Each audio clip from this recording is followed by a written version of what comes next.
Ce lundi aussi, le chef d'état-major des armées s'est rendu au commandement des forces terrestres et à l'hôpital militaire d'Abidjan.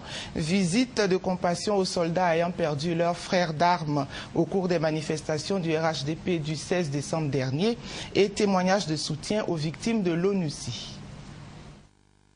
En tant que chef d'état-major des armées, je me devais de venir au lendemain du décès de certains de vos camarades tombés au champ d'honneur au cours des dernières manifestations du RHDP.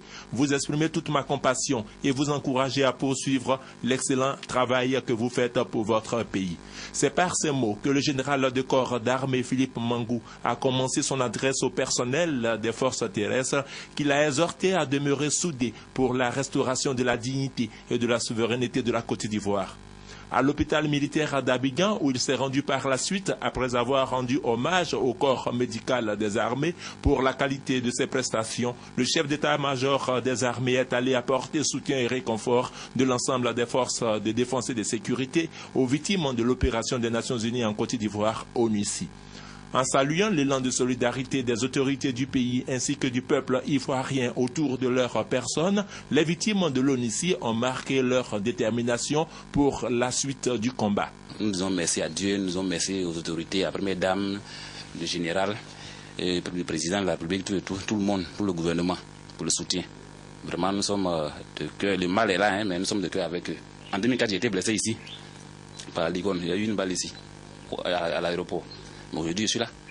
Pour le chef d'état-major, le général de corps d'armée Philippe Mangou, l'attitude des soldats de l'ONUCI est tout simplement inadmissible. Je suis très amer et très déçu du comportement des forces impartiales.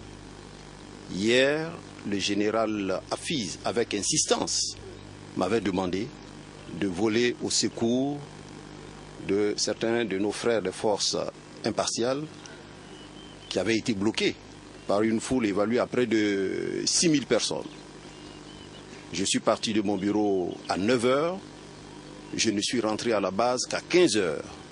C'est dire que les négociations ont véritablement achoppé avec la jeunesse, mais Dieu merci, les jeunes m'ont compris et nous avons pu extirper 13 éléments de force impartiale de l'ONUCI. Personnellement, je les ai pris avec moi pour aller les remettre à la base au général Hafiz. Je ne comprends pas qu'aujourd'hui, qu'ils veuillent donner des instructions à ces hommes pour tirer sur des Ivoiriens aux mains nues. Cela ne se fait pas. Toutes les forces régulières militaires ont été instruites au droit international humanitaire. Même sur la bataille, il y a des choses qu'on ne peut pas faire. Tout simplement parce que la Convention de Vienne nous le commande. Il faut respecter les civils aux mains nues. Il faut avoir un minimum d'égards pour ces civils. Il faut collaborer avec ces civils dans la courtoisie. Et nous disons au général Hafiz que c'est la dernière fois que ces hommes tirent sur des Ivoiriens aux mains nues. Nous le disons aussi pour l'ICON, parce qu'il y a eu déjà un antécédent. Ils n'ont qu'à donner des instructions à leurs hommes pour qu'ils protègent la population et non qu'ils se mettent à tirer sur cette population. Parce que quand nous discutons avec les deux généraux, ils nous disent que si leurs populations sont touchées, ils interviennent.